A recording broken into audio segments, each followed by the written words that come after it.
ఇక మారరా ప్రజారోగ్యంతో చెలగాటమాడడం మానరా దున్నపోతుపై వాన కురిస్తే ఏమవుతుంది? బెజవాడ కల్తీ మాఫియా తీరు కూడా అలాగే ఉంది. గత ఆగస్టులో హోటళ్లు ఫుడ్ కోర్టులపై అధికారులు కొరడాగులిపించారు. కల్తీకి పాల్పడిన వారిపై కేసులు కూడా నమోదు చేశారు. అయినా కొందరి తీరు ఇంకా మారలేదు. లేటెస్ట్ గా BRTS రోడ్ లో ఫుడ్ కోర్టులని టచ్ చేస్తే కలర్ కోట కల్తీ బయటపడింది.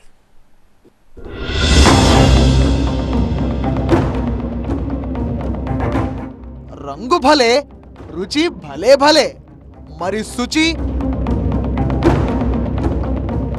కంటికి కలర్ఫుల్, కానీ తింటే డెత్ బెల్. రుచితో విషం, ఇదిగో నిజం. ఇందుగలదు అందులేదనే డౌట్ వలదు, ఎందెందు వెతికినా కల్తీ కల్తీ కల్తీ. బెజవాడ వాసుల్లారా, జర భద్రం. రుచిగా ఉన్నాయని రోడ్ సైడ్ ఫుడ్ తింటే అనారోగ్యాన్ని కొని తెచ్చుకోవడమే. బజారు తిండితో బతుకు చేజారడం ఖాయం.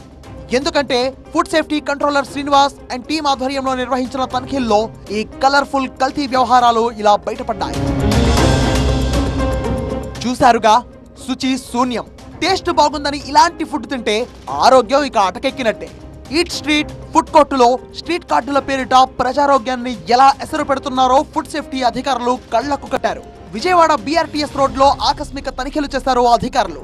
నాసిరకం ఆయిల్ ను వాడడమే కాకుండా నిబంధనలకు విరుద్ధంగా వాడిన నూనెనే మళ్లీ వాడుతున్నట్టుగా స్పాట్ టెస్ట్ లో తేలింది.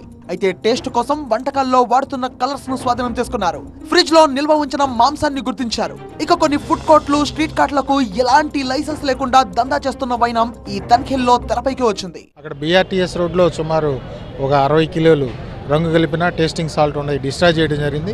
అలానే ఇందిరాగాంధీ మున్సిపల్ స్టేడియం కాంప్లెక్స్లో ఈ స్ట్రీట్లో కూడా కొన్ని చోట్ల రంగు కనుగొనడం జరిగింది. మ్యాక్సిమం 15 సెంటర్లో వాటిని కూడా డిశ్చార్జ్ చేయడం జరిగింది.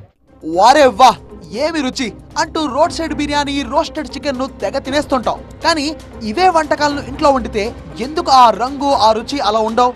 చాలా మంది ఈ చిన్న లాజిక్ ని మిస్ అవుతున్నారు. ప్రజల్లో అవగాహన కల్పించడం సహా కల్తీని అరికట్టడమే లక్ష్యంగా తనిఖీలు కొనసాగుతున్నాయన్నారు ఫుడ్ సేఫ్టీ కంట్రోలర్ శ్రీనివాస్. పూర్తిగా పబ్లిక్ అవగాహన కల్పిస్తాం, అలానే వ్యాపారస్తులకు కూడా అవగాహన కల్పిస్తాం. నెక్స్ట్ ఇదే రిపీట్ అయితే క్రిమినల్ కేసులు బుక్ చేస్తాం.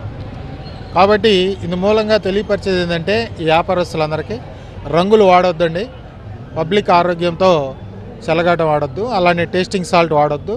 దానివల్ల పిల్లలకి, గర్భిణీ స్త్రీలకు ఇబ్బందికరమైన పరిస్థితులు వస్తాయి. అలానే నిల్వ ఉన్న ఆహార పదార్థాలు అమ్మొద్దు, తాజా ఆహార పదార్థాలు మాత్రమే అమ్మాలి, న్యూస్ పేపర్స్ వాడకూడదు. అట్లాగా అవగాహన కల్పించి నెక్స్ట్ క్రిమినల్ కేసులు పెడతాం. పబ్లిక్ కొనుగోలు చేసేటప్పుడు కూడా రంగు ఉన్న ఆహార పదార్థాలను క్వశ్చన్ చేయాలి. రంగు వాడితే రంగు పడుద్ది అని అలా స్ట్రాంగ్ వార్నింగ్ ఇచ్చారు అధికారులు. మరోవైపు వంటకాలను, సరుకుల్ని ఉన్నపళంగా పారేయడంపై ఆవేదన వ్యక్తం చేస్తున్నారు ఫుడ్ కోర్ట్ వ్యాపారులు. నిబంధనలు పాటిస్తే ఈ బాధ ఉండేదా?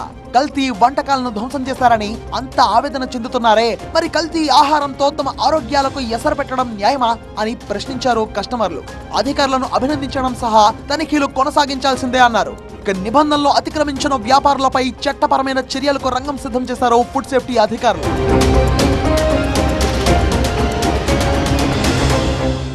ఆహారంతో పాటుగా ఫుడ్ కలర్స్, ఎసెన్షియల్స్ కలిపినటువంటి ఫుడ్ని ఎక్కువగా సప్లై చేస్తున్నట్టు కూడా గుర్తించారు. అలాగే యూజ్డ్ ఆయిల్స్ని కూడా వాడుతున్నట్టుగా గుర్తించి వారందరిపైన ప్రస్తుతం కేసులు నమోదు చేశారు. వారందరికీ నోటీసులు జారీ చేస్తూ ఉన్నారు. రేపటి నుంచి మరోసారి అవగాహన కల్పిస్తాం. ఎవరైనా నిబంధనలు అతిక్రమిస్తే మాత్రం వారిపై కఠిన చర్యలు తీసుకుంటామంటూ ఇటు ఫుడ్ సేఫ్టీ అధికారులు స్పష్టం చేస్తున్నారు. కెమెరా పర్సన్ సత్యనారాయణతో వసంత్, TV9 విజయవాడ నుంచి.